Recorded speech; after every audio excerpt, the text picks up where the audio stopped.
እዚህ ሳምንት ተዘጋጁ። የሚያጓጓና ትንሽ ደግሞ የሚያስፈራ ሳምንት ነው የሚሆነው። ዛሬ እሁድ ነው። ከነገ ሰኞ ጀምሮ በፊታችን ባለው ሳምንት የሚኖረውን ትላልቅ ፋይናንሻል ኢቨንቶች እንደተለመደው ነግራችኋለሁ።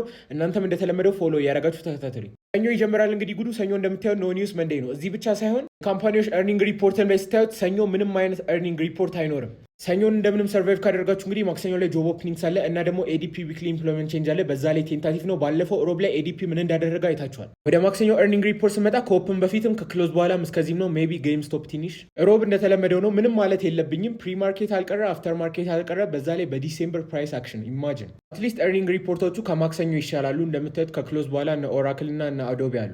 ሐሙስ አንድ ሬድ ፎልደር ብቻ ነው የሚኖረን። አንኤምፕሎይመንት ክሌምስ እሱም ፕሪ ማርኬት ላይ ነው። ክሊን እንደሚሆን ተስፋ አለኝ። ወደ ሐሙስ ስንመጣ ሐሙስ አንድ አይፒኦ ይኖራል። አይፒኦ ማለት ኢኒሻል ፐብሊክ ኦፈሪንግ ማለት ነው። ይሄ ማለት አንድ ካምፓኒ የራሱን ስቶክ ለመጀመሪያ ጊዜ ወደ ማርኬቱ ያቀርባል ማለት ነው። እና ደግሞ ከክሎዝ በኋላ እነ ኮስኮ አሉ። ከዛ ውጭ ምንም አዲስ ነገር የለም። በሳምንቱ መጨረሻ አርብ እንግዲህ የሎ ፎልደሮች ብቻ ነው የሚኖሩን። ሰላማዊ ቀን እና ደግሞ አርብ ምንም አይነት ኤርኒንግ ሪፖርት የለም። ግን ሌላ ደግሞ አይፒኦ ይኖራል። ሐሙስም አርብም አይፒኦ አለ ማለት ነው። ትሬድ ለምታደረጉ ይሄ ዓመት ለማለቅ ይሄ ሳምንትና ቀጣይ ሳምንት ብቻ ነው የሚቀራችሁ። ከዛ በኋላ ያለ ሳምንት የክሪስማስ እና የኒው ይር ሳምንት ስለሆነ የማይሆን ነው የሚሆነው፣ የማይታሰብ። ከዛ ዓመቱን በሎስ እንደጨርሱ ቶሎ ቶሎ ብላችሁ ሂሳባችሁን ዝጉ። እኔን ደግሞ ፎሎ ማድረግ እንዳረሱ